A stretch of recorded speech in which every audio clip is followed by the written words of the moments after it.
কোরআনটা পড়বেন ফজরের পরে সূরা ইয়াসিন, জোহরের নামাজের পরে সূরাতুর রহমান তেলাওয়াত করবেন, আসরের নামাজের পরে আম্মা ইয়াতাসাআলুন, মাগরিবের নামাজের পরে সূরা ওয়াকিয়া তেলাওয়াত করবেন, এশার নামাজের পরে সূরা মুলুক তেলাওয়াত করবেন। আপনার ঘর ফেরেশতারা পাহারা দিবে, আপনার ঘরে কোনোদিন চোর ডাকাত আসবে না, আপনার স্বামীর কামাই রুজিতে কোনোদিন অভাব লাগবে না। সূরা ইয়াসিনটা পড়া ভুলিয়েন না রে আম্মা জান। কপাল খারাপ, দুনিয়ার সব কিছুই শিখলেন, কোরআন পড়া শিখলেন না। আমি ছোটবেলার থেকে বলতেছিলাম, ভুলে গেছিলাম, আম্মা জান আমাদের গজল শিখাইতেন, আম্মা জান আমাদের কোরআন পড়া শিখাইছেন।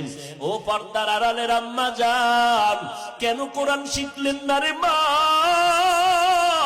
কোরআনের মতো আর এত মধুর তেলাওয়াত কই পাইবে?